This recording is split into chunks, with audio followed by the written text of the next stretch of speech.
Hello, everyone. This is Brother Benson Media, and this evening I'm still waiting for my brothers. That is Makobura, Simamo, Eric sometimes might, or and also Joseph might join us in the middle of the conversation. So I hope and believe that umekuwa vizuri, wiki yako endelea vizuri, sisi pia tuko ni kung'ang'ana. I know all of you are now aware that one of the greatest um, country music uh, genre composer and songwriter Dolly rested yesterday, and there's so many people who are asking how will the country music be without Dolly. Dolly is one musician that is very inspiring if you listen to her story. I'm one of those who love some of her songs, and I do love two songs. That is Cloth of Many Colors, and this one that Mama, Mama, when you go on your knees tonight, pray a special prayer. If you listen to the story of Dolly, Dolly would tell you how poor they were. They were not coming from rich. They were not rich. Yeah, but they were from poor family, and how the mother would get pieces of those clothes. Then to them, they were like maybe for those who gave them those clothes, they were that rags. Then the mother would get those pieces of cloth and mend them together. So it was a full cloth with so many patches. So that were rags, but like that is what she sings about that. But she has made so many songs, so many albums that are has done well. So today, from yesterday, people have been saying good stories about her. But like, if you're a good lover of music, especially country music, I don't think like you can miss the Dolly Parton, especially on your collections or in your genre. And her songs were quite inspiring. So may her soul rest in peace. Also, we are going to Tanzania. Something happened in Tanzania yesterday. The vice president of Tanzania tendered his resignation to Suluhu Hassan, and there are so many questions that are coming in, especially so many people are asking, and you know, uh, when you look at the leadership of Suluhu Hassan, it is one leadership that has been marked with so many questions. Remember, um, Suluhu took power, especially after the death of Magufuli. Then he completed the second term that was left since she was the vice president of Magufuli. Then they went to election. When they went to election, Suluhu had election where the main challenger, that is opposition, the Chadema, they were not allowed to fill in candidates. And so many questions raises that. There's so many people who raise that question that why would you go to a competition without the real competitor? And what happened? She got 97% of the total votes that were cast. 97%. And after that, there was a protest.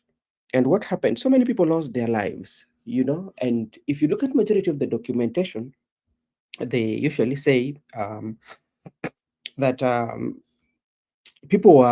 young people were shot, dead, and killed.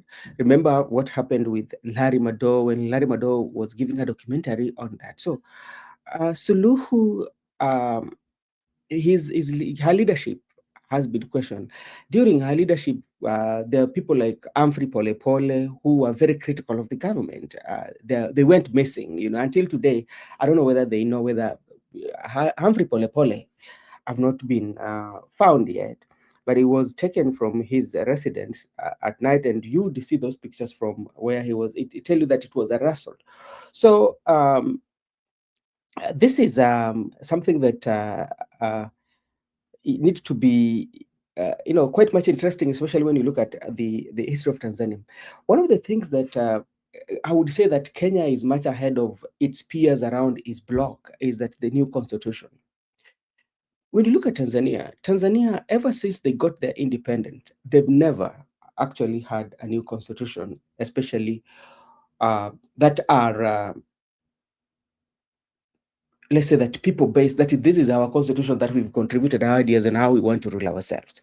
So they're still using the constitution of the colonizers who colonized them.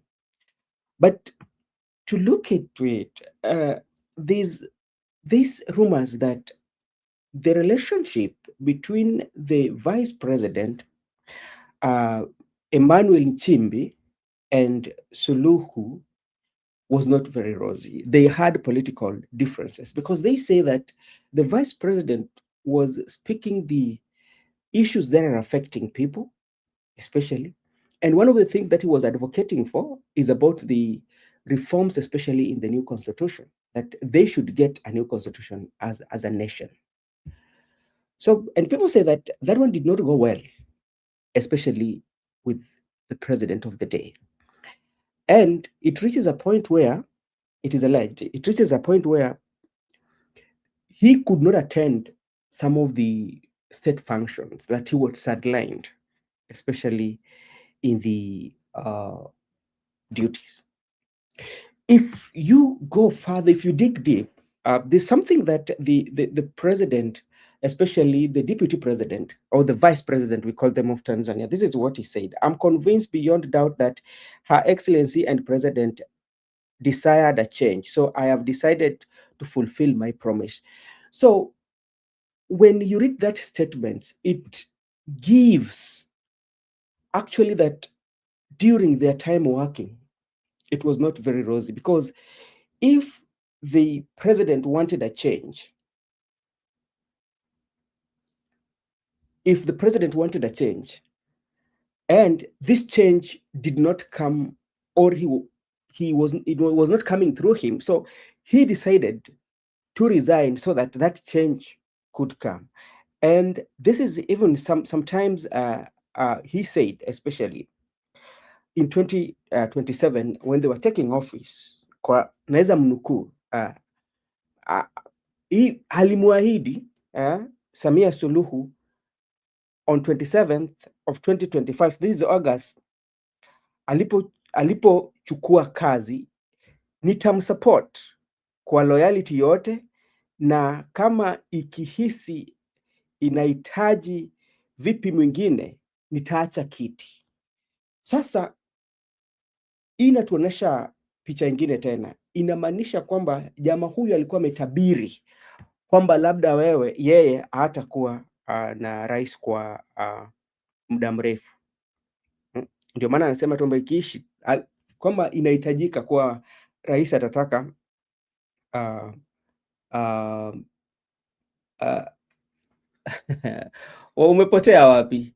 I'm talking about yesterday, what happened yesterday, the vice president of Tanzania, that is Mchimbi, tendered his resignation. And in resignation, what he said that is retiring from public service, from active politics, and is going to rest. And he tendered this resignation to Suluhu Hassan, madam. And his tenure will end on 4th of September this year. So, but there are so many questions that are being asked. Remember, this is the second time that a VP is resigning under Suluhu. Yeah? Remember, this is the second time that the VP is residing under Suluhu Hassan.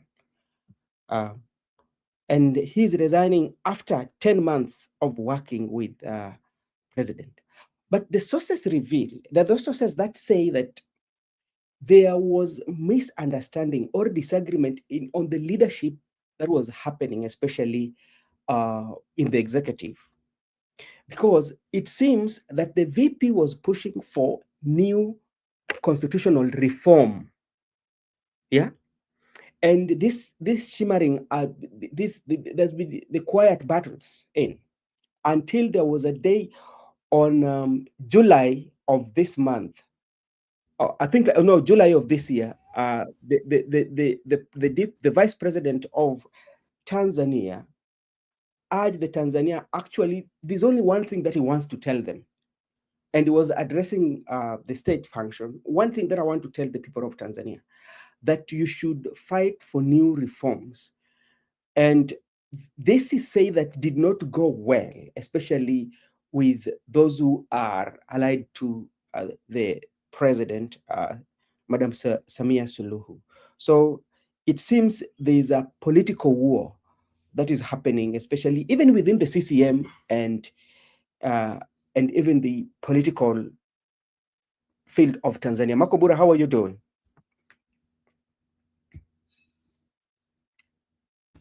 Hello, Good Makobura. evening. I'm doing good. Yeah, You can hear me? I can hear you well, my brother. Yes, I'm doing good. I'm doing good. I thank God. Allow me to say hi to you and to everyone in the comment section. Yeah. Yes, Yes, I'm Makobura. here. I am. Yes, I was just waiting for you, and I was just trying to give a synopsis of what has happened in Tanzania. As you know, yesterday the Vice President, Dr. Emmanuel Nchimbi, resigned as a Vice President of Tanzania. And this one is the second, this is the second in command. And remember, under Suluhu Hassan, remember, even the first vice president that was working under Suluhu resigned 5 months after he was appointed. Remember, after Magufuli left, and he said that he is retiring from active politics and is going to serve, is going to rest. Retiring, I mean. But now there is another vice president retiring 10 months after they were sworn in, and he also retiring from active politics, you know, and not retiring from civil servants, like he's not going to serve the country, he's becoming now a private citizen, you know. So Okay. maybe what would you read from that, especially with what is happening in Tanzania? Okay. First, allow me to acknowledge. I'm now able to see the names of our friends at the comment section. Yeah. I can see Judith. I can see Judith. Thank you so much for finding time to be or to join us. I can see Goodyear. Thank you so much as well. I can see the mentioning of the name Anendo, but I can't see. But Anendo, you are also welcome. Thank you so much for also finding time, and everyone who is watching. Just remind our viewers that over here we do say that your opinion counts, and therefore you are entitled to give your opinion, and so long as it is within the constitution, no one stops you, and that is what is happening in that is what happened to the former deputy president of Tanzania, a man that has done something that very few in Africa would do. And I Yeah. think Tanzania has some special breed of of leaders. That is what I can say, because we've had quite a number of them. Whenever they feel that things are not working, they will step down and let the country proceed, or let the people who can do it. I think that's a good move, and I would like to simply give my views on this particular you know on this particular resignation. The question that people are asking is, why did he resign? Yes. And the official explanation is that President Samia Suluhu Hassan wanted a different vice president. Why? And I'm coming to that.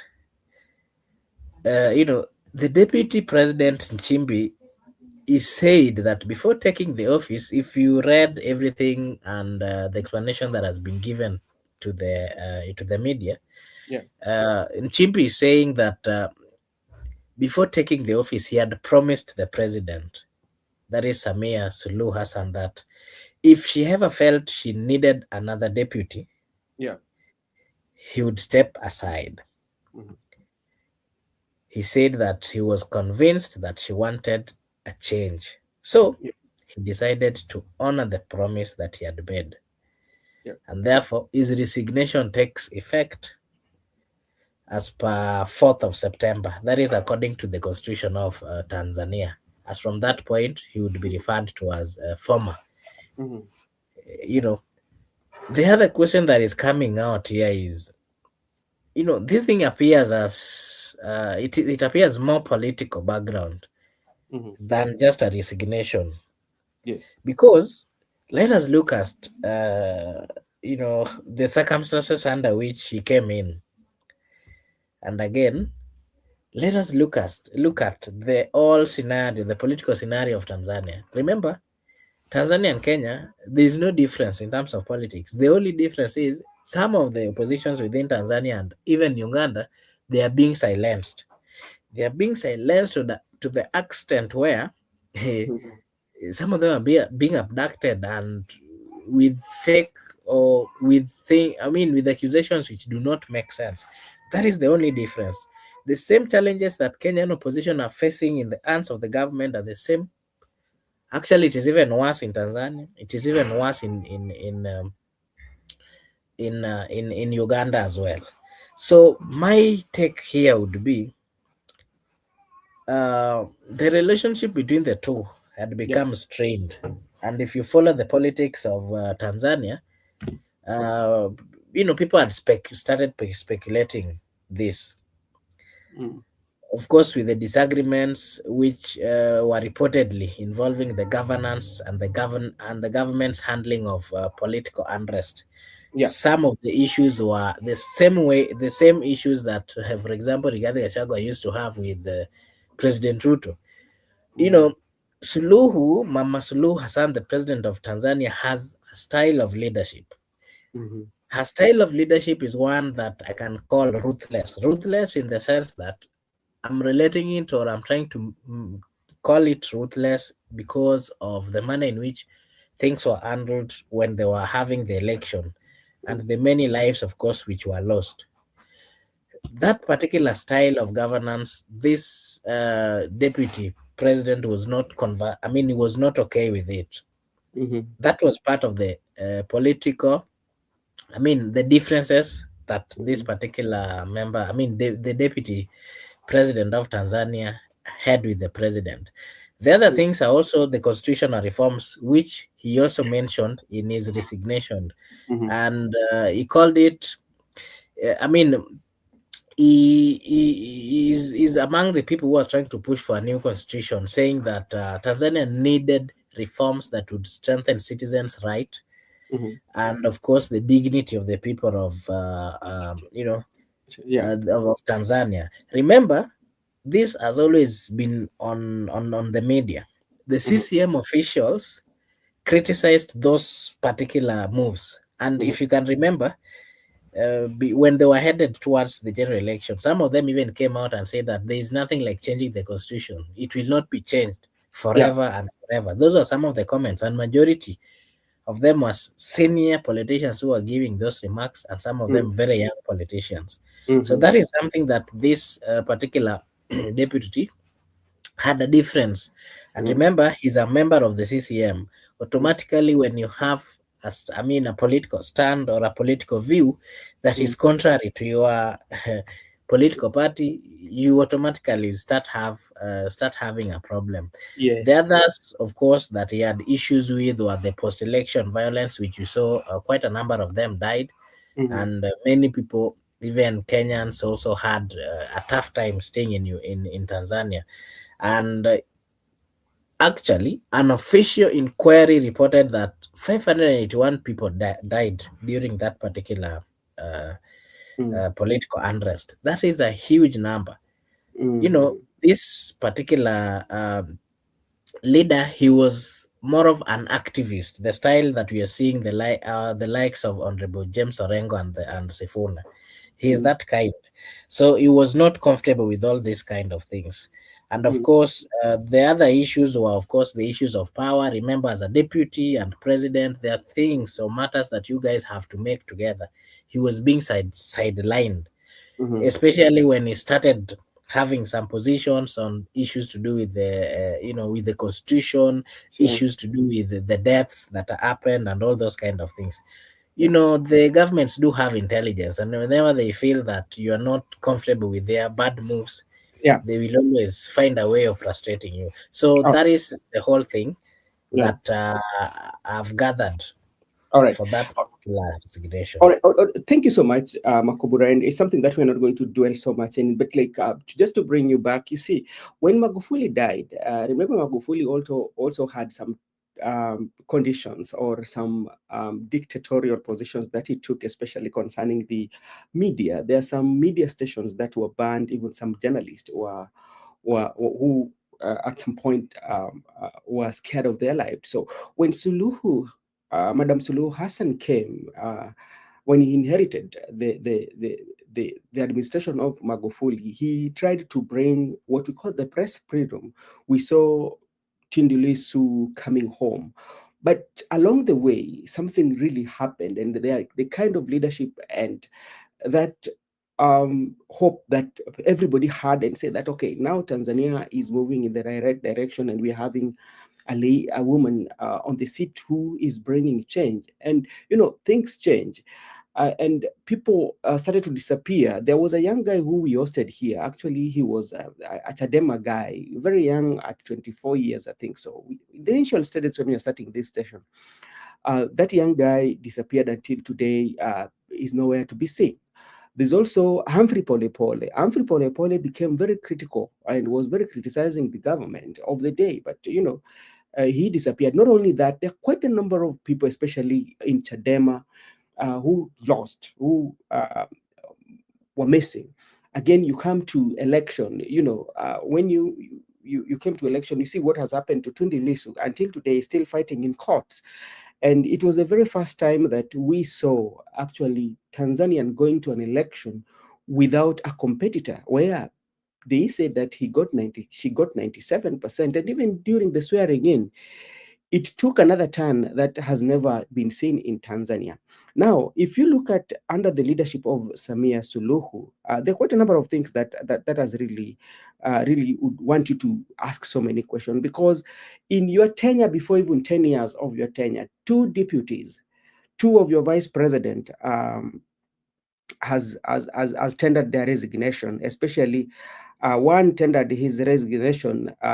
This was Mushimiwa Philip Mpango, who resigned in May 2025. And he said that mimi naenda kulima, nawacha siasa, naenda kulima.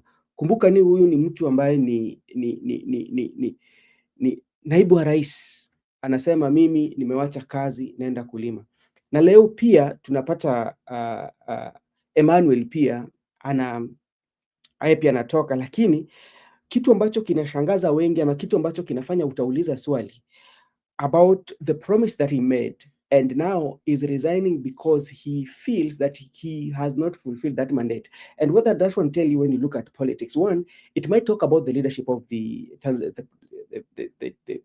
president of Tanzania, is maybe he wants, or she wants, the VP to do something that the conscience does not allow him to do. And he said that, okay, I cannot do this, so the best way, let me resign. I was speaking also to one journalist over there. We were talking about it, and this is what he told me. Like, in the initial stages, this was something within the CCM, because the first person to talk about it was in parliament, when one of the members of parliament who allied to CCM talked about kuna wasaliti. And this one came after these rumors started to go around about the issue of new constitution and how the post-election violence was handled. So that's where the issue came. Then you come and listen to what the outgoing deputy VP vice president said. It tells you there's something wrong. And anyway, let's wait and see how the new VP who is going to come, how is going to handle this.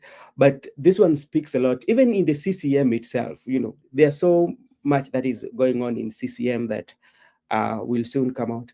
And another thing, Makobura, that we have to point out, in Kenya, if it could have been like this, it could have been something that is topic of discussion, and it could have been something that is trending.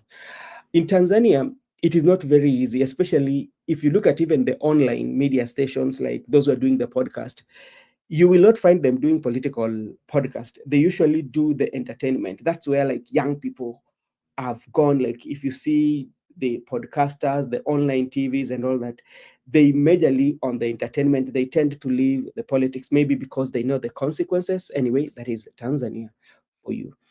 Anyway, Makobura, thank you so much for joining this evening. There's a lot that we need to talk about today. Rigathi Gachagua had a presser, and he accused the government of the day a lot, especially talking about rigging of 2027 general election. He talked about a certain police station that is not gazetted. He's accusing them. And so that is something that we also will be talking about. So Makobura, yesterday Rigathi Gachagua, this and the DCP received a lot of defectors, especially we want to focus so much on uh, the Kamukunji member of parliament, who is a Jubilee candidate.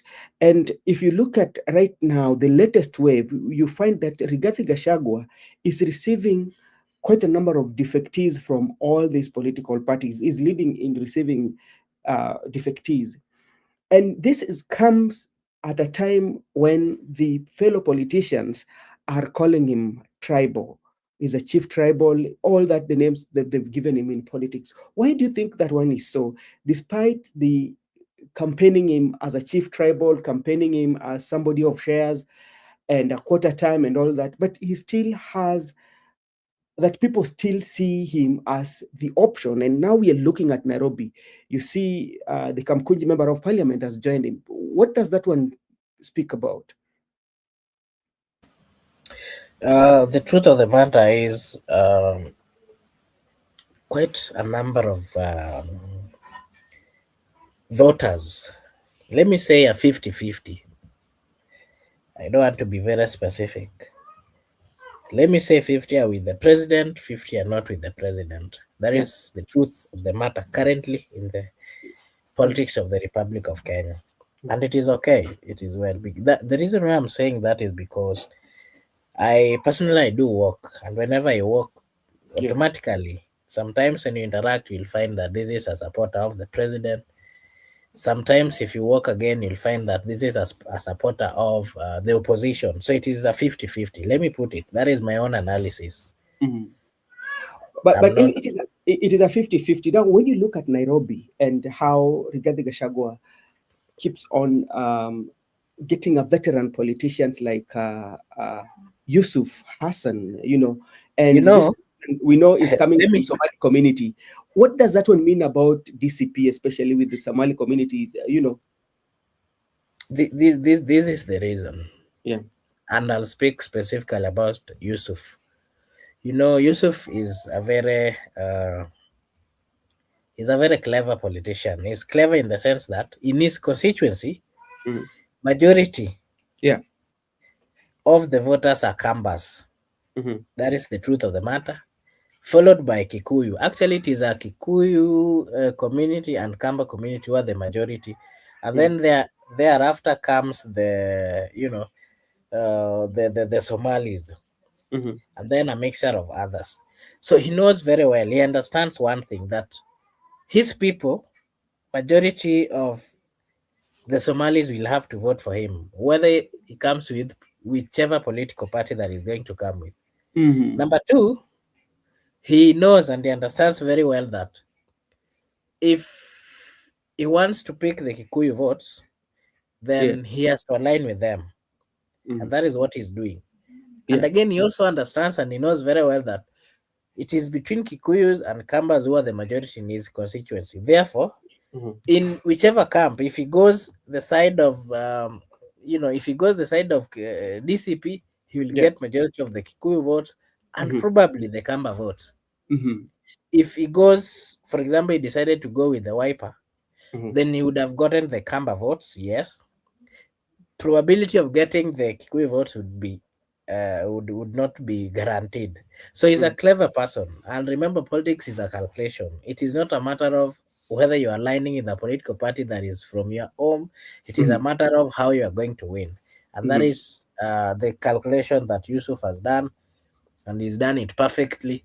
And I can tell you, with that particular combination, I mean, with that particular ticket, Mhm. he's going to manage, because truth of the matter is our politics are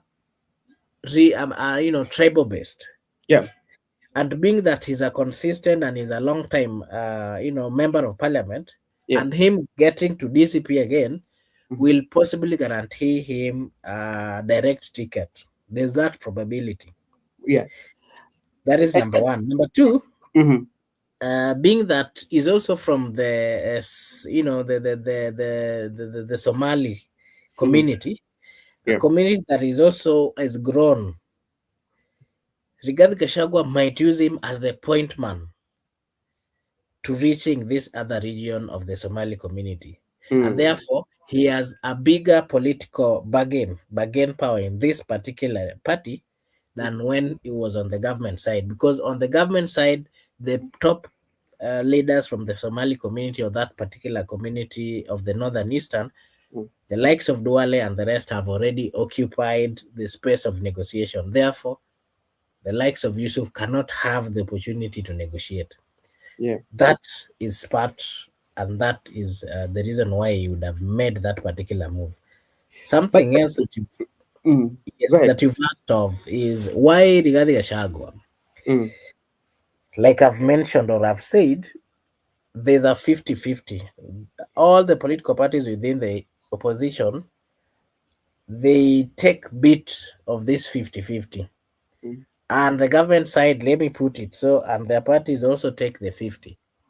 So the question here is, why Rigathi? It Mhm. is Rigathi now because he's currently the most, let me put it as the most cunning in the sense that he is the most talked about, Yeah. not on how he delivers, Yeah. not on how he has mastered, but on how he plays his politics. Mhm. He plays his politics in a very dramatic, chaotic way, one that, of course, will every day capture the attentions of the people. That is the reason. That would be my Okay. take on that. When you look at DCP, especially, I call it the latest wave. DCP has really received quite a number of sitting members of parliament and also a sitting member MCA, with the latest one being the one for Kamkunji. And Kamkunji it was for Jubilee.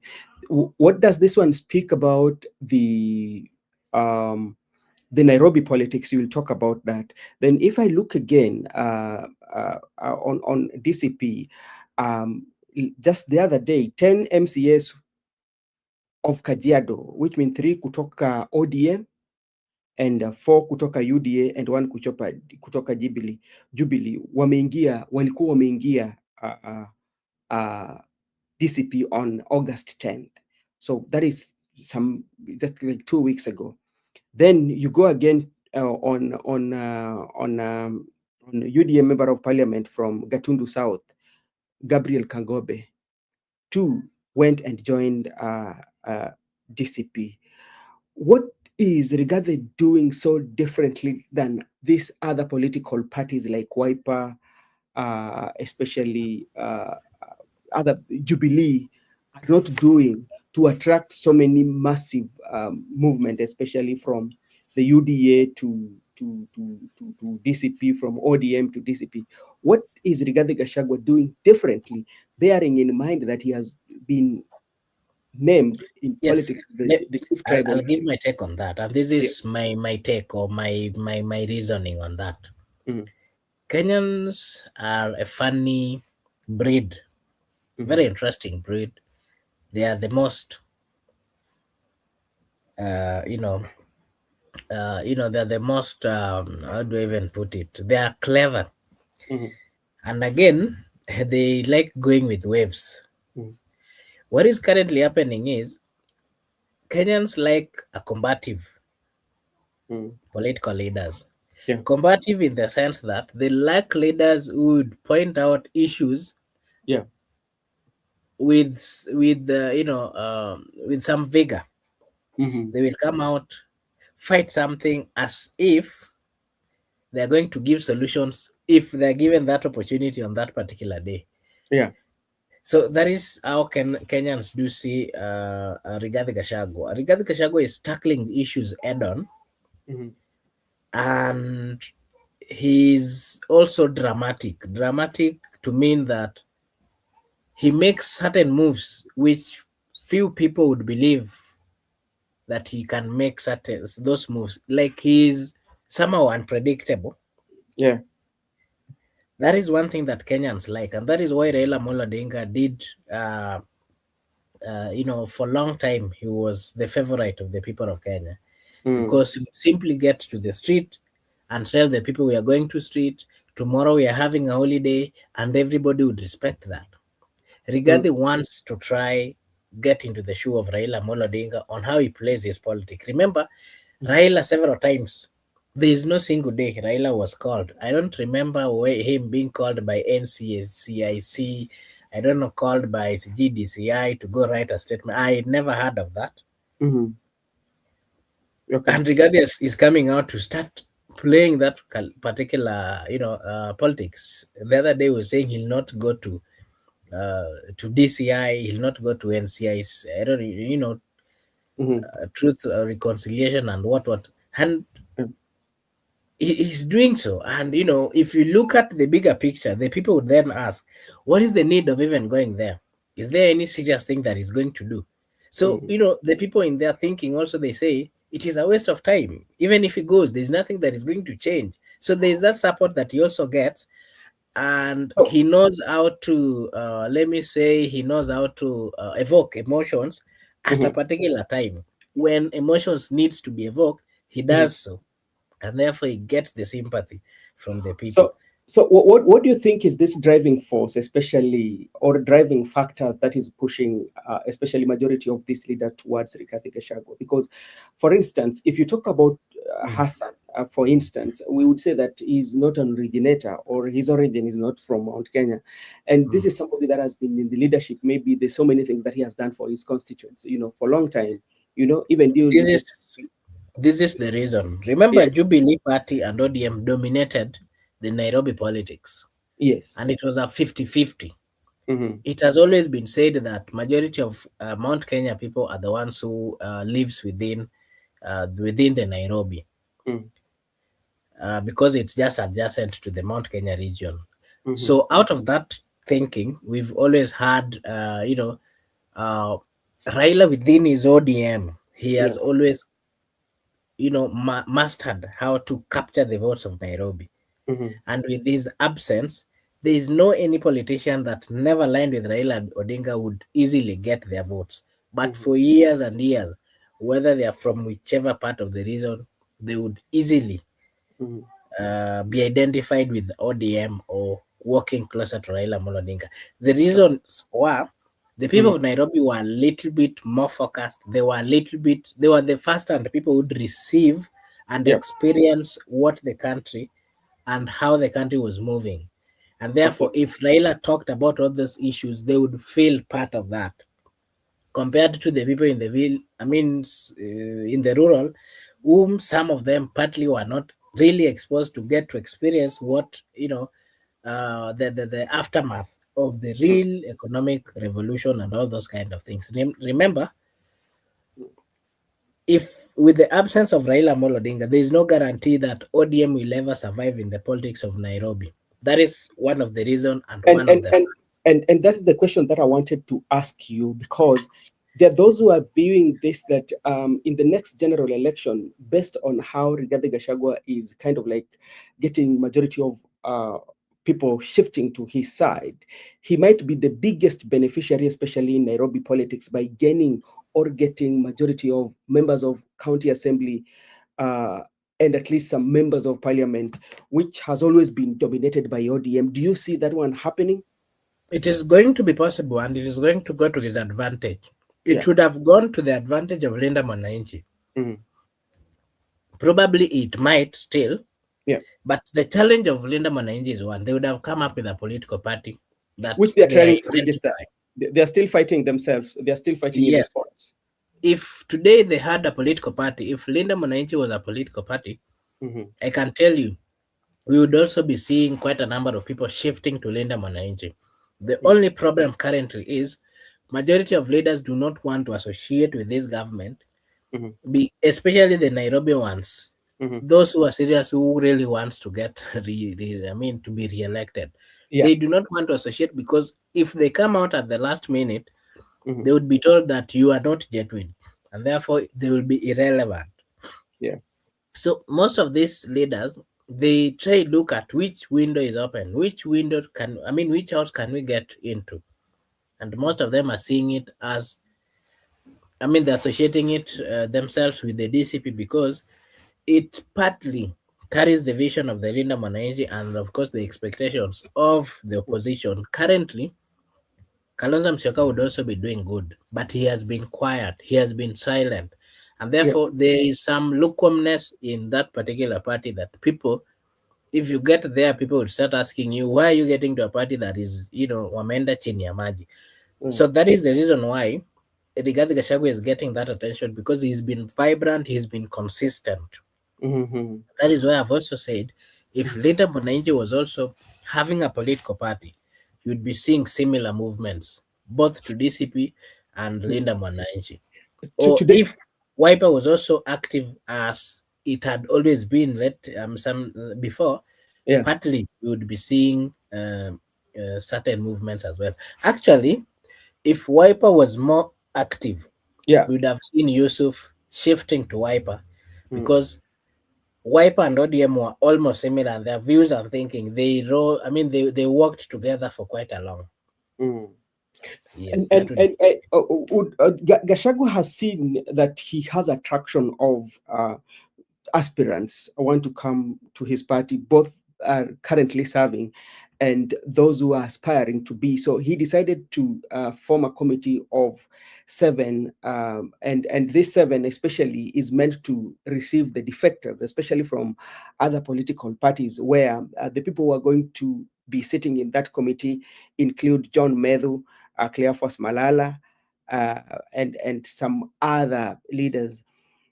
um, how will this one play effect? Because how would you vet somebody, especially, people wants to run, you're a defector, maybe you've come from UDA, now you say to Rigathi Gachagua, I'm very sorry, I did vote to impeach you, but it was something that was planned and we were cornered, so please forgive me, I want to run on your party. How will this committee deal with that in case somebody come with such like excuses, or to convince them that I'm going to run on the DCP? This is just a political PR, I can call it so, Mm, and it is. These are politicians. yeah. They know each other. They've Mm, been in this field for long. They've been interacting on a daily basis. yeah. Sorry about So that. sorry, yeah. So what I can say, Mm, the committee that is coming up with, the truth of the matter is, Rigathi Gachagua and his team, they know the people that they cannot work with. They yeah. know the people they cannot give a ticket. Yes. So this is more of a smart way of just kukuzungusha. Yes. Sijui kama ulikuwa nakumbuka vile ODM ilikuwa inazungusha watu, imewahi tuzungusha Wewe na pia unajua. wewe pia umekuwa mojawapo ya watu ambao walizungushwa na ODM. Of course, yes, I have never forgotten when we were looking for a nomination ticket in in Yakat sometimes back. eh, Tulizungushwa, and eh, they promise you, actually you even find yourself paying money. mm, You are being told that this thing is for you, you have the ground, you have done everything on the ground. uko na Then kijiji. eh, yes, and then at night, at eh, around 3 eh, at night, mm, you hear that there's a pro box moving with mm, moving with some boxes around, and then the mm, following day, the final day of voting, you realize that it was not about people voting. mm, This thing had been taken at night before you woke up. mm, So it is that funny, and I can tell you, huku in politics utazungushwa if you've not planned yourself very well. Yeah, You can even die of depression. okay. The only thing that can finish you Uh, within a single or within a small period, a small uh, span, uh, is politics. When you're yeah. getting into politics, prepare yourself, have a calculation of what you want to do and how you want to use your resources, or else you can die after those particular, you know, Okay. it We is the want to most talk. trickiest thing. We want to at least give our views on the rigging that Rigathi Gachagua is accusing the administration of the day.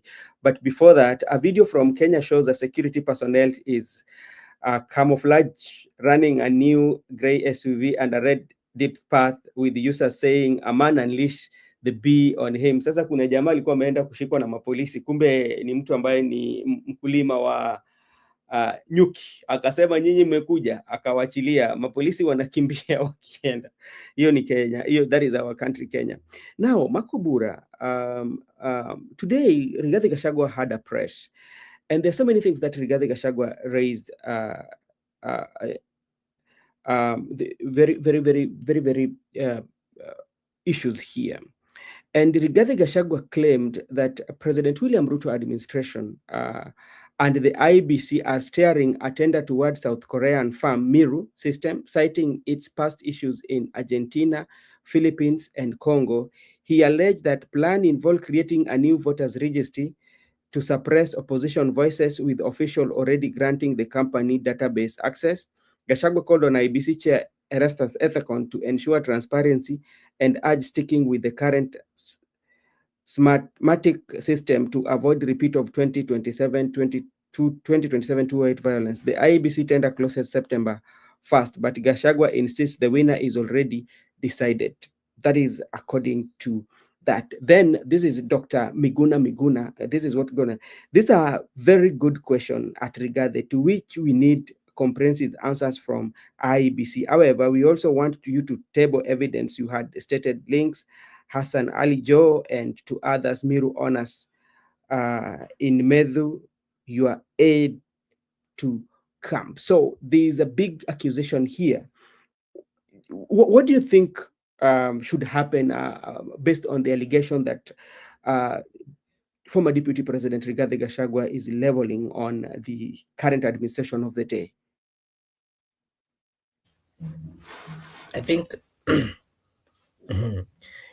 based on what we've always seen about Rigathi Gachagua and his comments and his allegations, majority of them, like he has always said, are given to him by the NIS. Yeah. I don't know which part of NIS he does get it. But again, just like he had always said sometimes back, that if Rigathi Gachagua tells you that there's some rain coming or it's going to rain, then prepare yourself. Mm. I think for the avoidance of doubt, it has to be investigated.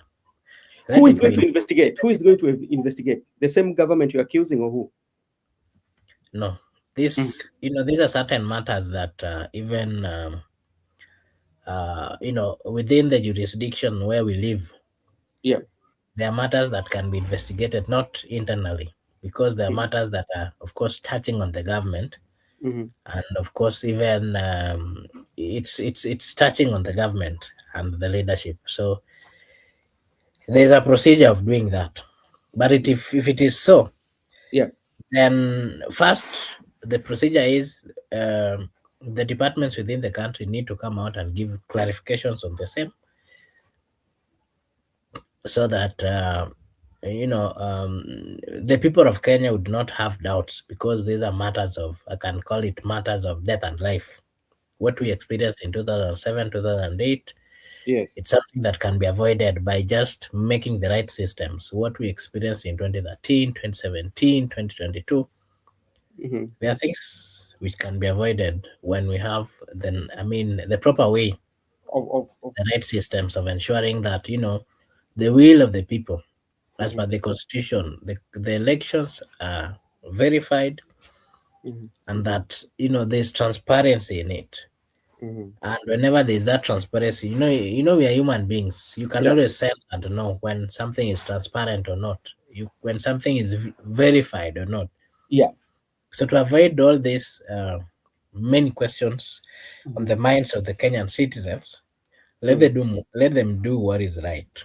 We Okay. understand we are in a technological environment, in a technological world, Yeah. but again, it is the people, it is the humans who have made these systems, so they know how it can be manipulated at times.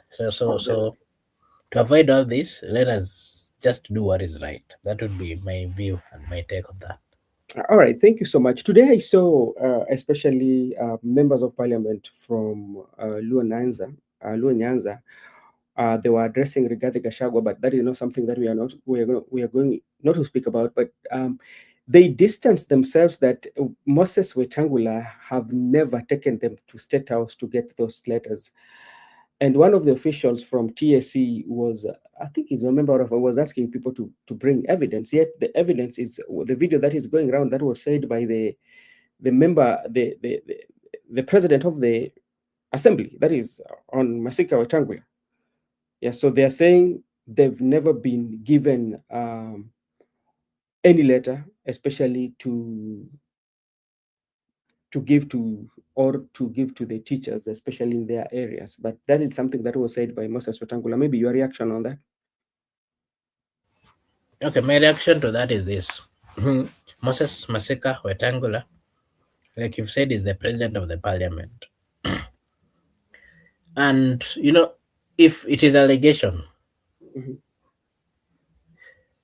another allegation which is tainting the parliament would warrant the removal of our speaker. Yeah. What has the members of parliament done on the same? Have Mhm. you had any petition questioning the speaker's conduct and his remarks on the floor of the house, Actually, on the coast of the Republic if of Kenya? if it was a working system, actually he could have been summoned, and Of to course, especially that before the committee that that in is charge what of I'm saying. education. That is what I'm saying. Even the CIDs and the rest, he would have been asked to come and make statement to give clarification on what it meant, because it is against the constitution. It is against the wishes of the people. It is against the interest of the people of Kenya. Yeah. It is discriminative in nature. It Mhm. is misuse of power. Yeah. All those things warrants removal even of the president Mhm.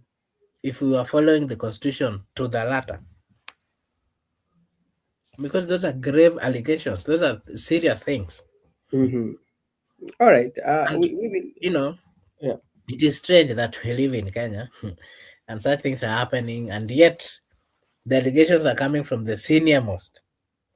Moses Wasika Wetangula is a lawyer. Remember, he's a lawyer. And hey, this is Kenya. Saa zingine We can. unakaa tu hivi chini alafu najiuliza kwani where we headed? Do we even have, like, you even question sometimes why people went to school and why they even call senior counsels if they can behave that way, and they're the senior most legal minds that we have in the Republic of Kenya. Like I was also reading. I was also reading a post somewhere where they were saying that even doctors at the county levels, for you to be employed, you have to pat yourself with not less than 6,000 USD.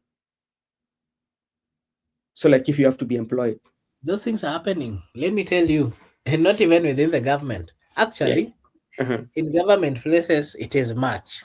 Yeah, Even in private sectors. And remember, in private sectors, you can even get there, and then after 6 months, you are home. you are You home. are not guaranteed Mm, of that particular contract.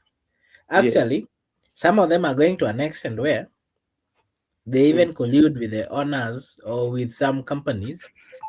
They get you into a contract which is neither here nor there. They will yeah. then, in the course of that particular contract, tell you that Mm, the company is things which are not making sense.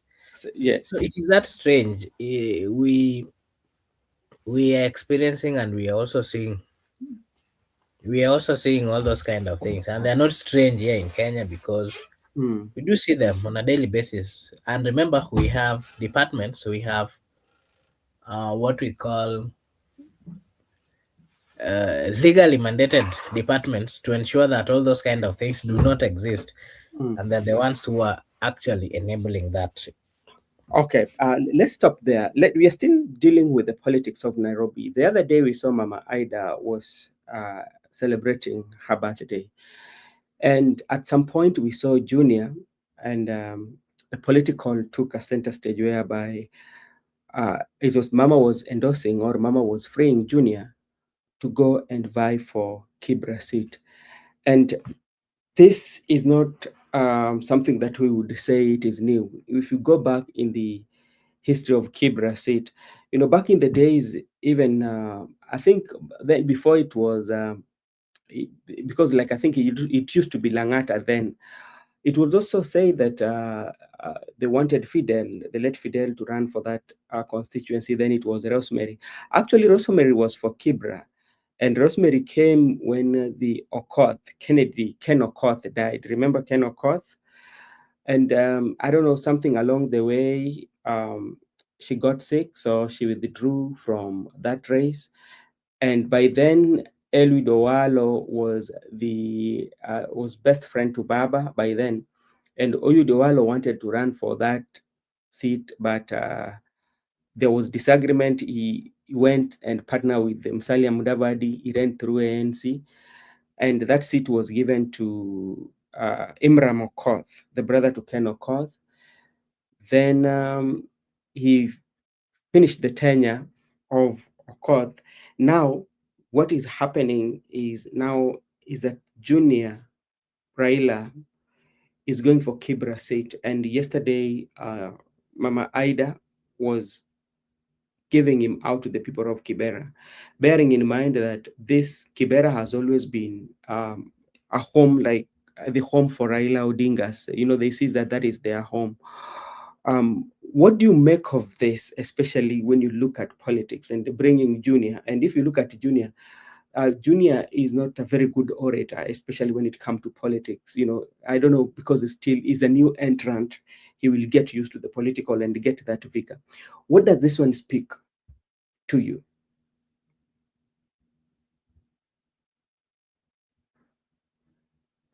Makobure, you Okay. hear me? Personally, if you ask me, I would say it's a wrong choice. Wrong choice for the people of Kibra. I mean Kibra. Mm-hmm. And these are the reasons. Mm-hmm. One, being that Raila Jr. is the son of Raila Molodinga, that does not warrant the fact Yeah. that he can fit in the shoe of his father. That is number Yes. one. Mm-hmm. Number two, that does not warrant the fact that he would then understand Kibra and its environments and the needs of the people. The Mm-hmm. reason why I'm saying that is one, this is a gentleman who was born in the house of the political family. This is Mm-hmm. somebody who has never experienced difficulties in life. That is the truth of the matter. He's actually a prince, Mm-hmm. if I can call so. But it's just like Uhuru Kibra, Muigai Kenyatta. Uhuru Kenyatta never experienced any life because he was living in the yeah, state house. there's no difference Mm-hmm. in the ones that you've given, but I want to give you a typical example. Mm-hmm. Going Junior going to Kibra to say that he wants to vie because he feels that his father was the first member of parliament of that particular place, and therefore he understands the place. Which the truth of the matter is, he has never stayed in Kibra. He stays in Karen Mm-hmm. and other places. I think that is fallacy that should not be admitted. Let us look into this matter with keenness. If Junior wants to vie for this particular seat, let him come as Junior. Let him not come with the mind that, oh, Baba understood this place and therefore I also understand. No. I think that is part of the problem we've had as the people of Kenya, Mm-hmm. where we've been viewing the son of politicians as their seniors or their fathers. Mm-hmm. Something that, well, they might have DNA and all those kind of resemblance, but the truth of the matter is the view, the thinking, the upbringing, and the fights are always different. And Okay. therefore, if Junior is getting into the field, let him get into the field us other Kenyans who are hying for that particular seat. Yeah. But again, we acknowledge and accept the fact that he is the son of our super most powerful, the late Raila Amolo Odinga. And Yeah. therefore, that then might give him some mileage, but coming with the mentality that he understands the place because his father did, I think that's a fallacy that we should not buy at this particular point. So to me, this is what I think. I think of all, I'm looking at the succession of um, politics in terms of somebody who will inherit ODM. Remember, when you look at the initial stages, especially after the death of Raila Amolo Odinga, Winnie was emerging as somebody who would be the Raila Odinga of today. But somewhere along the way, something happened, especially, and that energy that people were seeing in Winnie uh, disappeared. Remember, there was a time Winnie went back to Kibra immediately after Oburu, where he was installed as the Luo elder. Remember that? And people saw that like this is Winnie fighting with his uncle. Then Junior now comes in. If you look at what is now happening in ODM, you'd tend to feel that Oburu is not going to hold that position for long. And when you look at um, Winnie, they would say that, okay, Winnie cannot hold this party since maybe she's a lady, so she cannot hold this party. So what they want to do, they want to take Junior through training. And how does that training work? They take you through political process whereby you vie for that particular seat. Immediately after winning, then you inherit ODM. So you will be like the leader of ODM. That is what I think. Secondly, it's also to keep the Odinga's legacy, especially the Raila himself. Forget about the Jaramogi, because we have the Jaramogi family and we have the Odinga family. And when you look at Odinga family, Raila's family, you see that is only Winnie who seems to be very vocal. So, and Junior, the man who was installed at the head of Raila's family, is not very vocal, and that's why he's going to politics. And this is just only to carry the Odinga's legacy. And you remember, Ida was also even telling him that when you're going on politics, there's some few conditionalities that you have to observe. One, you should be able to do clean politics without insults and violence, and talk to people about ideas. So the entire Junior coming into politics or vying for Kibra, I think is a succession. And now, where is this one going to leave Orero, who is also a member of, uh, is the current member of parliament for Kibra? This happens that Orero, his time is up, because I do not think even if they go through democratic process in the nomination, they will give him a ticket, or they will give him the certificate.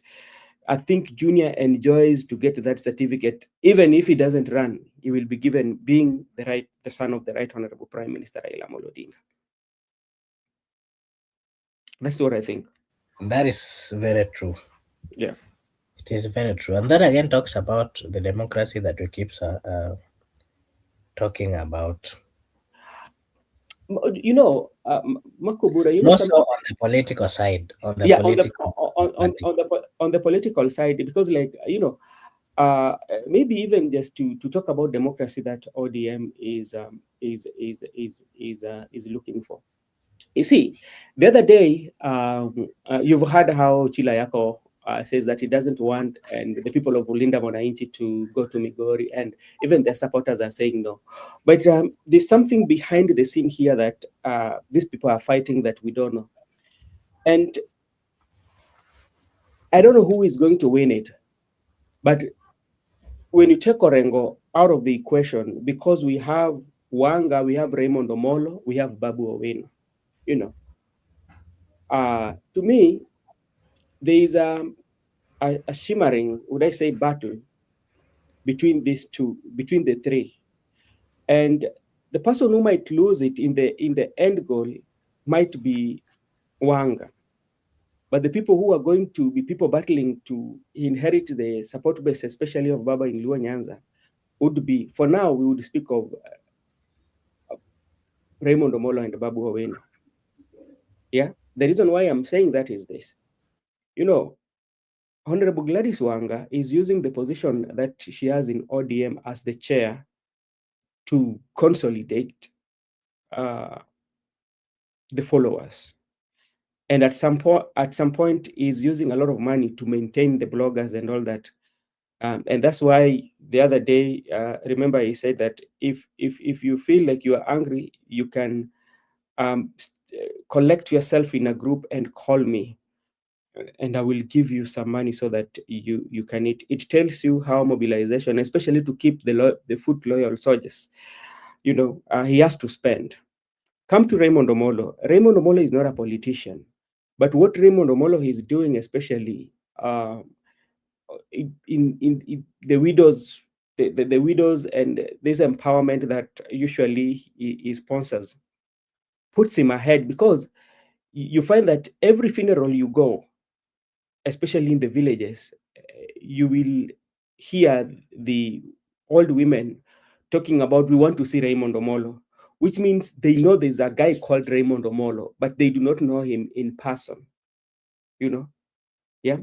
And so many people are allied to him due to the fact that maybe he's approachable. And again, how he does his dealings might be very silent that people do not know. So it means he has a very organic, at some point, or right now, a good percentage of organic followers that are with him. Now come to Babu Owino. Babu Owino resonates with majority of the youth, young people.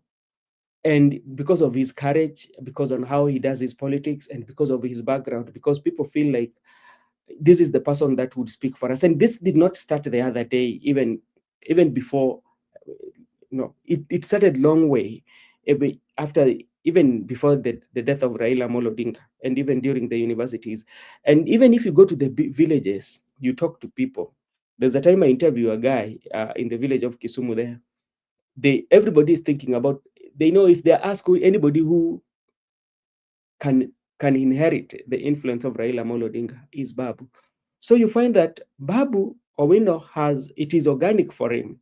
So he doesn't spend much. Wanga is using the ODM, being chairperson and ODM as a grassroots in Luo, to mobilize and to stamp her authority. But in that process, he might be spending a lot of money to make sure that his wings are spread. You have so many surrogates and all that. So it's about for how long are you going to maintain that? So to me, I believe in the end of the day, the people who are going to be fighting about this base, at the end of the day, it will be Babu Owino and Raymond Omolo.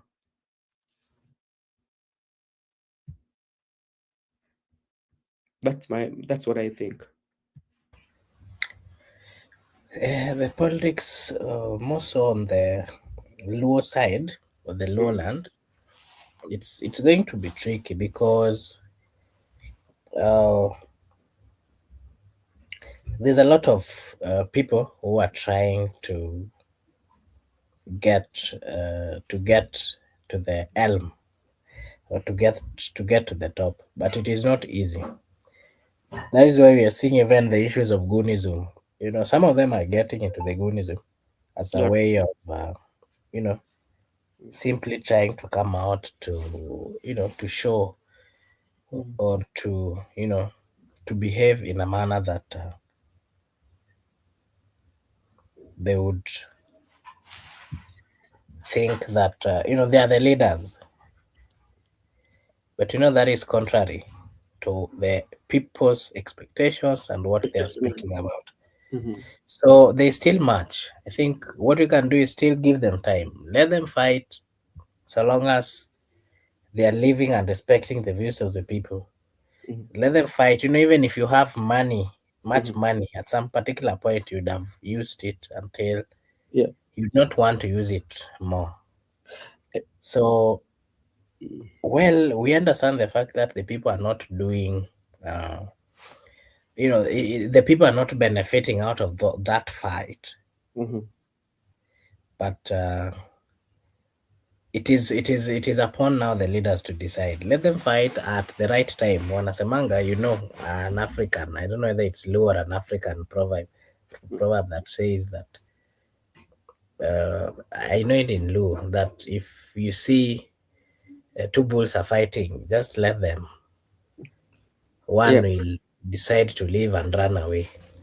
Okay. Yeah, so And it's a normal. before we wind up, Makobura, also Kisumu County has attracted so many members of the aspirants, especially those who are going to governor. Just to mention few, we have Jack Ranguma, who did his first term, is back. We have Ken Obura, who was also the first member of parliament for Kisumu Central. We have Rosa Buyu, we have Ruth Odinga, we have Adumo War, we have who else again? Uh, Joshua Ron, Dr. Joshua Ron, quite a number of them. And we will also watch, because like remember, even before the death of Baba, there was a time when Baba was in Nyakach and he said that the issue of Kisumu will be negotiated. So with the absence of Baba, who is going to negotiate for that? And that is also something that we should look forward to see. And there's also this say that people, the analysts, feel like this time around in this election that ODM, they're not going to capture so many members of parliament seat, especially outside the Luo Nyanza. I don't know how they are looking at it, and they say that all these political parties that are coming, including DCP and UDA and other small parties, will eat into ODM, those bases, especially in Western Kenya. When you go to Mombasa, you go to Turkana and all that. I don't know whether you also share the same the same view.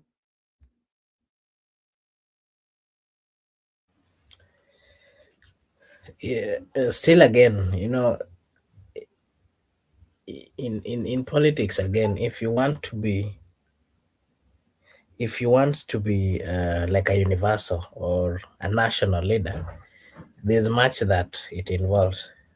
Mm, Part of it is associating with others, associating with them to an extent where mm, you they take you as somebody who understands them, as one of them, let me put it so. mm, The moment you have a few having that mentality, I mean having that acceptance, mm, then you can be a national leader. You've mm, seen some of them moving throughout the nation, but some of them have not been accepted. How many leaders have you seen moving across the Republic of Kenya? But if you go to any county, I mean, if they leave a certain county or certain constituency, and then you ask who was that leader who came, some of them would not even tell you. So all these things depends on how acceptable you are and how productive you are in terms of delivering to the people, how you are listening to the people, and all mm. that sort. Okay, Makobura. All right, Makobura, thank you so much for joining us this evening. We were waiting for Msimamo, but he did not show up. Tomorrow we will be here and talk about the organization of United Opposition, because yesterday Mukisa Kitui, I know you know him very well. Yesterday he said that things are not very rosy. Remember when Rigathi Gachagua and the United team, before the Linda Wananchi came into existence, Mukisa Kitui was unveiled as one of the spokesperson that will be running the secretariat of United Opposition. And people really, really, the Kenyans really say that this was a very good move, bearing in mind the experience of Mukisa Kitui and where he has worked with the network, and people saw that this is a very good move. But ever since he was appointed to be the spokesperson, we've always seen that all these political parties have their own secretariat where they issue different statements. Rigathi Gachagua would issue the statement as per the DCP. We have the Jubilee, Eugene Wamalwa, Martha Karua, Justin Muturi. So it seems that every the principal, they have their own secretariat. So they've been sending mixed signals. They don't communicate in one voice and they don't send the same message. So yesterday Mukisa Kitui talked about that and he said that hey, we need to talk about it. Let's be very factual about this. So what is happening with the united opposition? Time is running out, and they know they're going to compete President William Ruto. So to me, I feel if they do not put their home in order, they are giving it a pass to President William Ruto to clinch the seat quite much easily.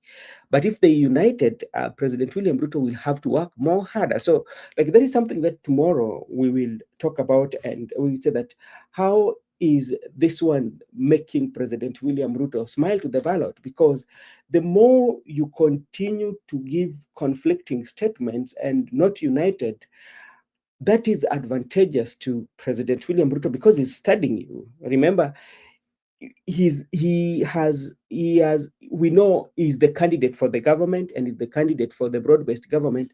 For the opposition, you are still struggling and giving conflicting information, and each and every person having their own secretariat, Makobura. So that is something that tomorrow we'll talk about. That's okay. I think there is some level of confusion of the position. Yeah, Like I mentioned, things like political parties are things that they ought to have concluded by now, yeah. because it's now bringing a lot of confusion, and that is why you're seeing a lot of confusion on the leaders who are decamping or who are shifting to the other sides. Actually, even if you look at the united opposition, the only people who are trying to engage people more is Rigathi Gachagua and Linda Mwananchi. We are not seeing more Kalonzo Musyoka on the ground. We are not seeing more of Eugene Wamalwa. We are not seeing more of Martha Karua. We are not seeing more of Justin Muturi.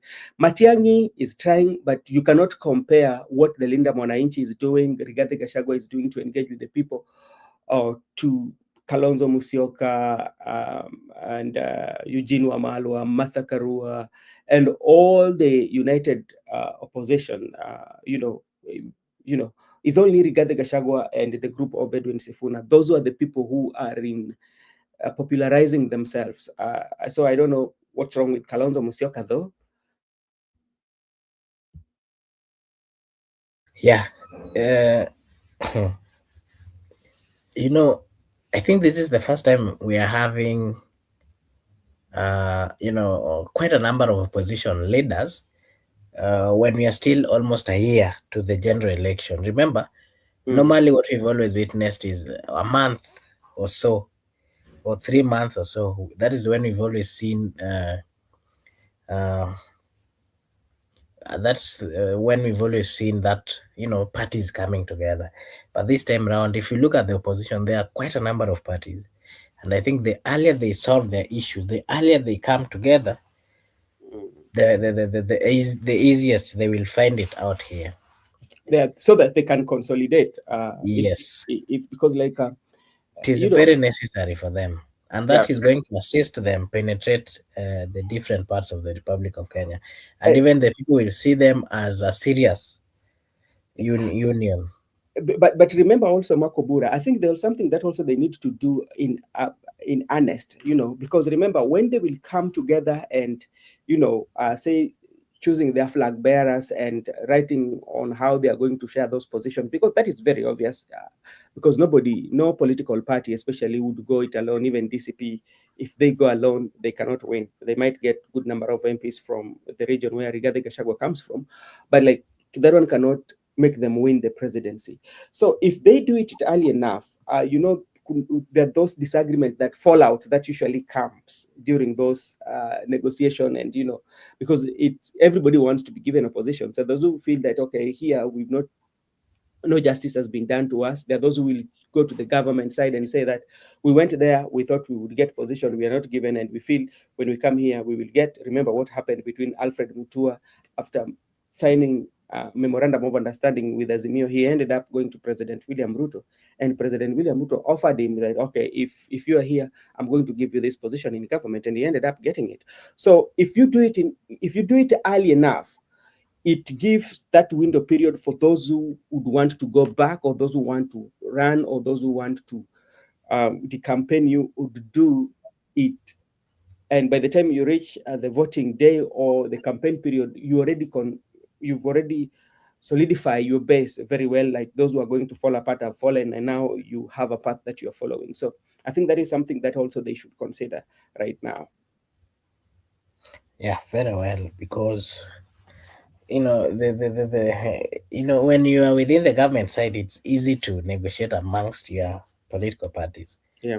When you're in an opposition, Mm, you do not know where you're going, so all of you has to kill them to for mm, them to tell you that I want to be here.